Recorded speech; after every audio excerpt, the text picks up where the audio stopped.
I believe that unfortunately Jammu and Kashmir is that place where democracy in India goes to be buried. We've had no assembly election, we've had no elected assembly elections being held on time in spite of the security concerns that prevailed in Jammu and Kashmir at that point. Today, when we are told almost every day that the situation is far improved, it's as close to normal as it has been in the last 3.5 decades, etc. Is due to complete also later this year. No elections on the horizon. As far as assembly elections are concerned, not so long ago we had the Chief Election Commissioner saying that he recognizes there is a vacuum in Jammu and Kashmir that needs to be filled. Unfortunately, as recently as a few days ago, when the elections to the 5 states were announced and he was asked about elections in Jammu and Kashmir, he said, well, we'll have to see.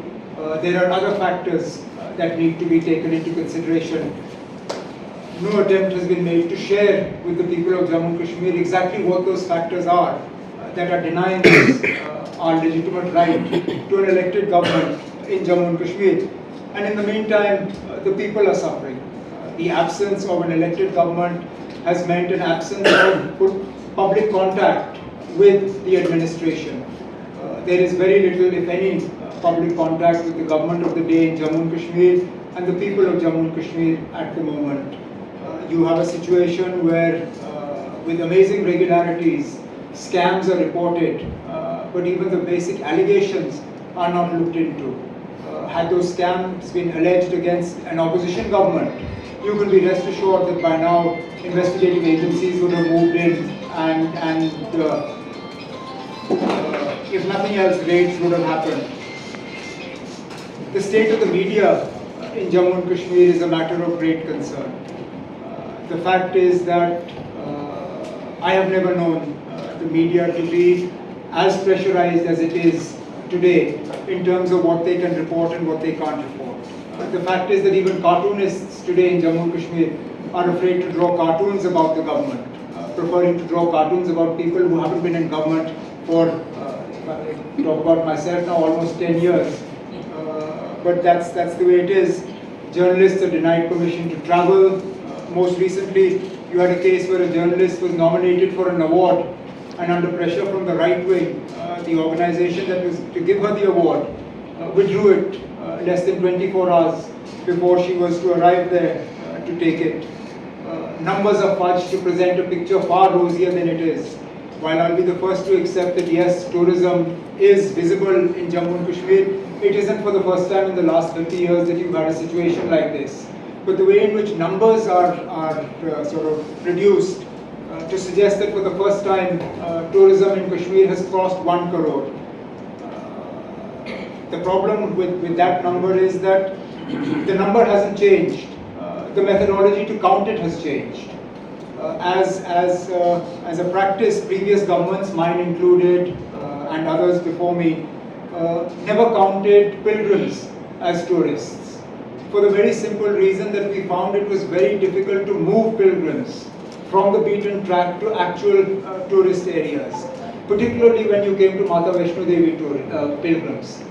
They would come to Jammu, travel to Katra, go up to the cave, do their darshan and leave.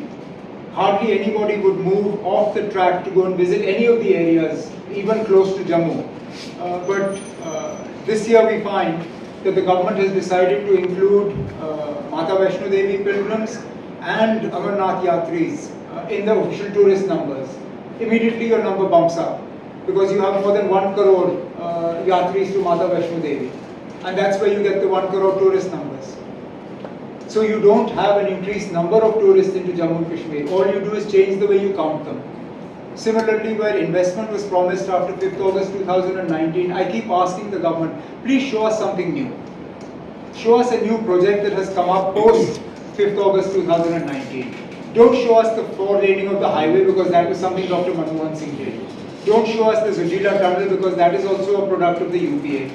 Don't show us the railway because that's been built since Madam Indira Gandhi was the Prime Minister. Show us something new. The medical colleges were announced when Ghulam Nabi Azad Sahab was health minister. The IIT, IIM, All India Institute campuses in Jammu and Srinagar predate 5th August 2019. They were there when the BJP and the PDP were allies. So please tell us, what have you given Jammu and Kashmir post 5th August 2019 to justify what you did?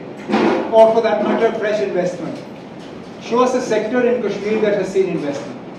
Whether in tourism, whether in manufacturing, whether in agriculture, whether in horticulture. Is there something that they can show us? But unfortunately, very little. And in the meantime, public anger grows, whether it is over the installation of smart meters, whether it is with levying of house tax, whether it is with regard to operationalizing of toll plazas along the highway. Almost everything provokes the people to come out, because there is a simmering sort of resentment about the way things have been after 5th August 2019, and this is more visible in Jammu than in Kashmir, mind you. In Kashmir, actually, the space for even civil dissent is very limited. It is easier to go out and protest in Jammu over civic issues than it is in Kashmir, which is why, as I said right in the beginning, at the moment, unfortunately, Jammu and Kashmir seems to be the place where democracy in India goes to die, and nothing is happening to convince me otherwise. So this, I think, would be as much as I'd like to say to open this, and I'm more than happy to take the questions that you have.